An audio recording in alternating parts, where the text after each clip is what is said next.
All right, guys, as you can see, I am doing the tedious slow go of cleaning oil rings out. See all the carbon, just pile of it. That all come out of here. And I got these back cleaned out. They're still a little discolored, but the channels are all clear. Where they were just smoothed over, slick plumb over. So just flat. Well, I wanted to prove a point, and many people are saying, what's the sense, you know, but and I've even said it myself about halfway through this mess, saying, what's the sense? Well, it's like this. I'm trying to show people how to do work on cars and motors and this and that on a budget. Now, when it comes to gaskets, you want to get gaskets, you know, unless it's something that you can use, make your own, like a cork gasket, or I've even used old cardboard, or like cereal boxes or something of that nature. So, you know, when it comes to like making a fuel pump gasket or something of that nature that's not so drastic, but you can get gasket material and make gaskets, but you need to get good head gaskets. Your seals, you need to get good seals. So go ahead and spend your money on your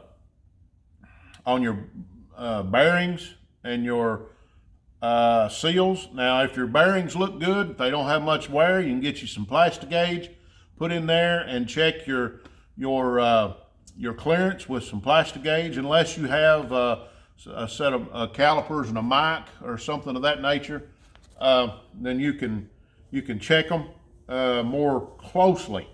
But if you're just needing to get something back on the road and you're on a tight budget, my dad showed me how to do that a long time ago. Now, he never went so far as to cleaning these out, but this is something I've thought about doing since I was yay high to a grasshopper. I've watched him pull these old rings out and throw them to the side because an old car would be using oil, be burning oil, and I always noticed that the rings, the compression rings, always seemed like they were pretty decent. Granted, now, sometimes you're gonna have to have some rings. Now, I ain't saying that you don't. And 99.9% of the time, you need a set of rings in your motor. This here is just an experiment to show me and y'all that it can be done. Whether it's ever be done again, I don't know. That's up to you. Will I do it again? I don't know. That's yet to be seen. But one thing I have learned is you have you some solvent there to clean your parts with. That's just some that old cheap diesel fuel. That stuff they just make it and more or less just about throw it away. You know how it is back in the 60s. That's about what it was. Anyway, one thing I've learned is on these pistons, LS motor only has room for when the oil glands, you see these are a wiper ring for oil. That's to keep the oil from getting up into your compression, okay? The oil rings were smooth, packed full of burnt oil and carbon, okay? Mainly just burnt oil, all right? Right here is your only two oil returns that when your oil is drug out, it only has a place right here, here and here, and then on this side, here and here, for the oil to escape. You see this ring goes all the way around on the bottom, so when it wipes that oil down, it's all going to build up in here somewhere. And if it keeps building up, eventually some's going to have to get pushed by, and it'll get up in here. Henceforth, your motor's starting to use oil. Now, I'm just a hillbilly, but I can figure that out.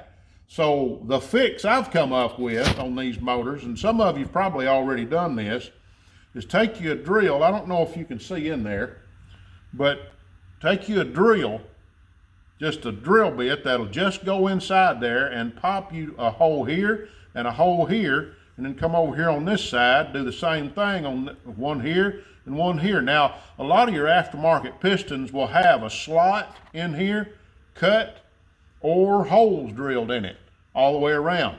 What will happen is then, and it'll have a place over here for your oil to escape as well on each side.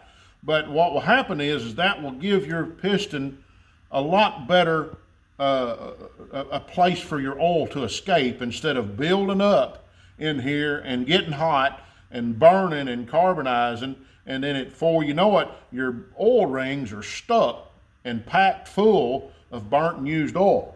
So when you do that, that'll give you a whole lot better chance, and I could probably go ahead and put another hole in there, but I'm just going to try it with 2 holes, and we'll see. That ought to give me a little bit more escape right there.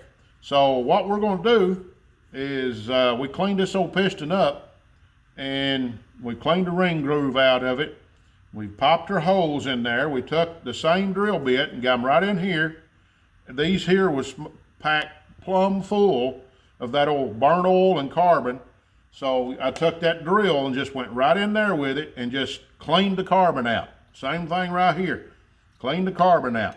And then I come in here and pop those 2 holes. Now, you think, well, isn't that going to damage the piston? It's not going to damage the piston at all. As you can see in here, it's made a pair of holes inside where the oil can escape. Same thing on the opposite side. So that's got a pair of holes, that one there and one there. So now we have a place for oil to get loose. Now, these are old tricks that I've seen other people do on different pistons and different motors and stuff, and I'm not the one that come up with this. I mean, I've just put 2 and 2 together. When I seen all that oil in there, I was thinking I've got to do something, or I'm going to be running into the same problem on this motor just as soon as I get it together.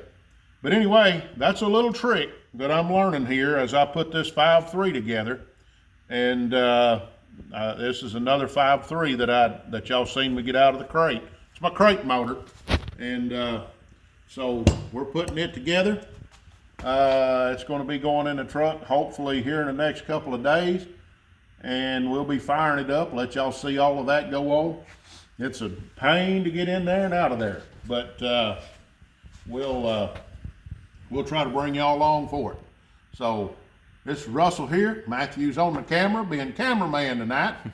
And Doug, he's on his way over here. I think he had to go to Walmart, and I told him I'm sorry. But anyway, we'll see you later. God bless you, everybody. Outfits Garage is saying, keep a hammering, guys.